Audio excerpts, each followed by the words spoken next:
who has become one with Brahman and who is sinless. No man can be sinless. Only the one who has become with Brahman. Now, since he has become one with the Brahman, when the body and mind commit sin, he doesn't commit sin. So long as you identify with the body and mind, सारे rules regulations आपके ऊपर.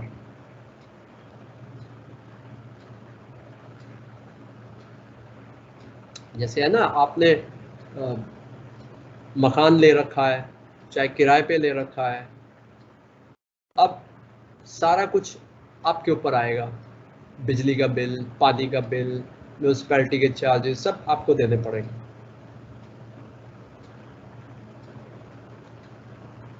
किराए का lease खत्म, चाबी मकान मालिक को वापस और घर से बाहर.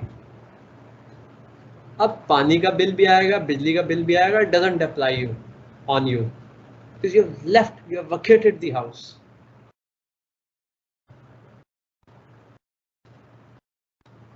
तो ज्ञानी जो है हर समय बॉडी माइंड को वकेट करके रखते हैं. They are out of the body and mind. They never put their name plate on the house that this house is mine. They don't say this is my body, my mind. So whatever act may happen through the body, whatever mental act may take place in the mind of the person, the consequences of it don't come to the Jnani. Thereby the Jnani becomes sinless. Otherwise Bhagavad Gita says even for a moment you cannot be sinless, because every action has two sides. One side is the virtue and one side is the sin. And since everybody has to perform the action, so you definitely will have to commit some sin. Say breathing, for example. Now you may think the breathing is justified.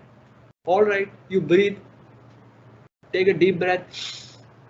कितने bacteria, कितने viruses आप अंदर ले गए, और वो जब अंदर घुसे आपकी नाक के साथ, ट्रेकिया के साथ, वो लंग्स के साथ अटैक हुआ, उनको मार दिया गया, मार दिए गए.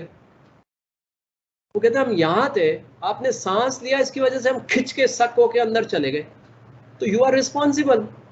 अगर आप सांस ना लेते, हम यहीं के यहीं घूमते रहते, हम जिंदा रहते. अब आपने अंदर लिया, अंदर आपके ऐसे सेल्स हैं वो वायरस को पकड़ के मारते हैं, उन्होंने हमें मार डाला.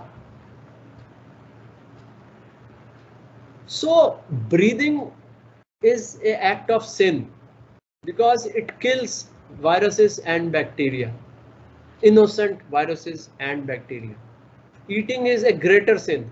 उसमें तो पता नहीं कितना कुछ अंदर जाता है, सबको बेचारों को मरना पड़ता है.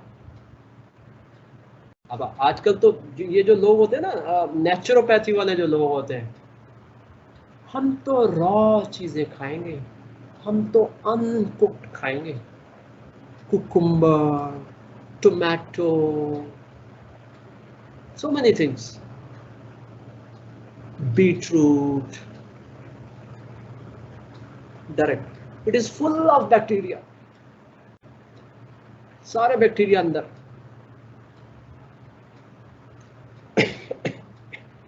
Fruits, raw fruits, again full of bacteria.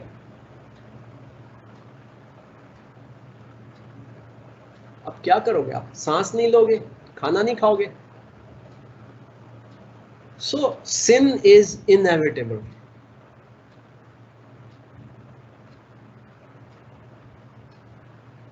Now what to do? How to get out of it? How to become sinless? One hand, sin is inevitable, and you say you want to be sinless. How can somebody be against inevitability?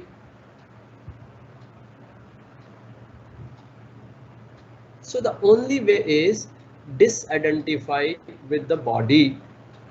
It is the body which is breathing, it is the body which is eating, and therefore the sin committed by the body do not apply to the Atma, because Atma is separate.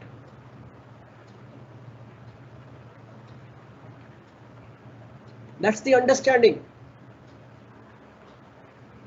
I am not the body, so therefore I am not eating. I am not the body, therefore I am not breathing. मैंने आज तक सांस लिया ही नहीं. खाना खाना तो देखा ही नहीं मेरे को. खाना क्या होता है? What is खाना? What is food? खाना होता क्या है? आप किसको खाना बोलते हो? फूड. What is food? मैं तो कभी देखा ही नहीं खाने को.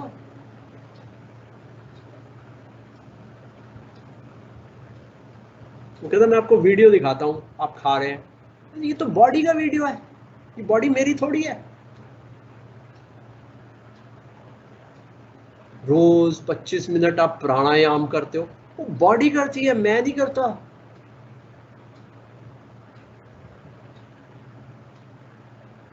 These are the conversations of oneself with oneself. It's not to be quoted to each other. You should not even tell it to anybody. ये अपने से बात करने वाली कन्वर्सेशंस हैं, खुद से बात करने के लिए. जब बॉडी खाती है मैं नहीं खाता. जब बॉडी सांस लेती है तो मैं सांस नहीं लेता. मैं तो स्वामी तृप्तानंद हूं. मेरे पास सांस सारा ऑलरेडी है. खाना सारा मेरे पास ऑलरेडी मैंने खा रखा है. मुझे कोई खाने की कोई कमी नहीं है. मैंने सब कुछ खा रखा है. जो अभी तुम बीज बना के बोओगे वो पौधा बनेगा, फिर फल आएगा, फिर निकलेगा, गेहूं आएगा, आटा बनेगा, वो सारा कुछ मैंने खा रखा है.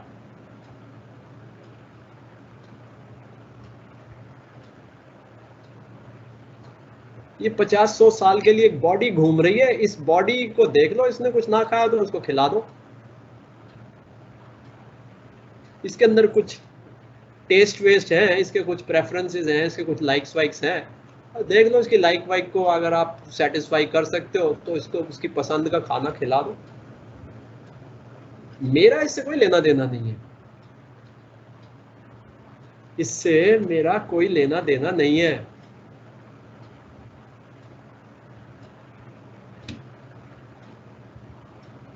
वैसे आज इस बॉडी ने पेड़ा खा रखा है, तब ये बॉडी ऐसी बातें कर रही है. पेड़ा खाने के बाद तो कोई भी बोल देगा, कोई ले आया मथुरा से पेड़े तो बॉडी को खाने पड़ गए, ऐसा बोला जाएगा. नहीं तो मथुरा के पेड़े की बेइज्जती हो जाती.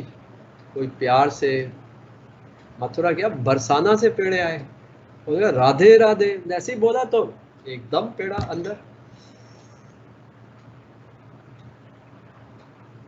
सो दी ध्यान योगा के अंदर इस वर्ष का आना इस बात के लिए है कि हमको ध्यान, अंडरस्टैंडिंग का ध्यान करना है. इस अंडरस्टैंडिंग को प्रैक्टिस करना है कि माइंड हर समय एक्टिव रहेगा, सोचता रहेगा, और आत्मा को उस माइंड से डिसआइडेंटिफाई करते ही वो माइंड काम हो जाता है. मतलब आप रिकॉग्नाइज करते हैं कि it is doing its job, you respect it. That is the meaning of making the mind काम.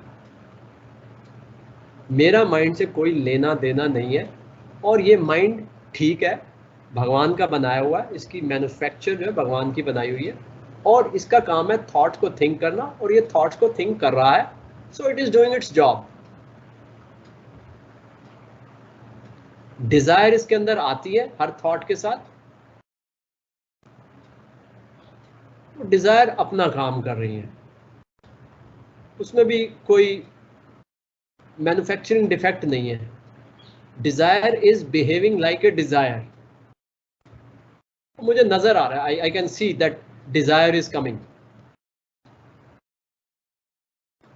So that is pacifying the patience. Desire is there, let it be there. Bas, that's all. Let desire exist as desire. Don't try to remove desire from Srishti. Don't try to find fault in the Srishti created by the perfect divine. Perfect divine knows fully well the purpose of creating a desire in his perfect Srishti. So we are not wiser than the perfect divine,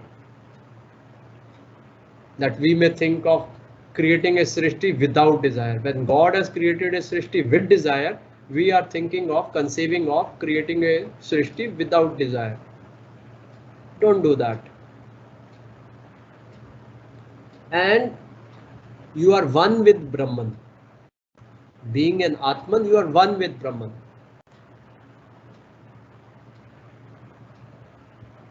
And therefore you are sinless. To be one with Brahman is recognizing the eternal pure nature of the Brahman. And the sin and purity do not coexist.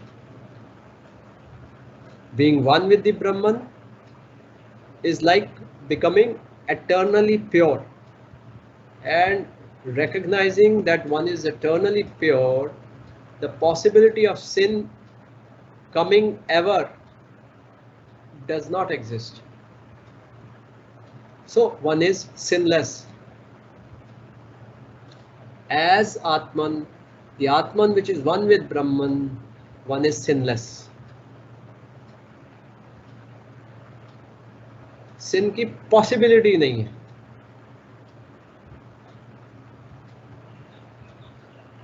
It is the category of rajas that creates passion, the source of all afflictions. When the impetus of rajas cools down, calmness of mind comes in as a matter of course. He who cognizes everything as Brahman becomes himself Brahman. The one in Brahm Avastha is actionless, and as such there is no sin for him. Sri Ramakrishna says, before visiting the humble home of a tenant of his, the landlord sends in advance the required furniture and provision so that the occupant may receive him in a fitting manner. Similarly, before the Lord reveals himself in the heart of a devotee, he endows him with purity, devotion, faith, and such like divine qualities. So all these happen when you are using a Dhyan Yoga, when you are trying to assimilate the truth as it is. And when one is doing that, one is also strengthening one's relation with the divine. Unknowingly, one is coming closer to the divine. One's Brahma Gyan is getting lighted brightly. Such is the glory of Dhyan Yoga. Om Shanti Shanti Shanti.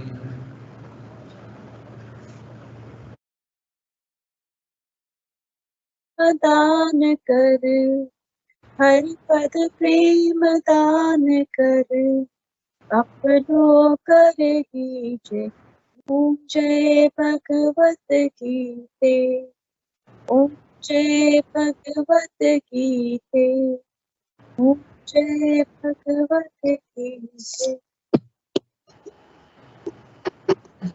Dhanyavad. Thank you.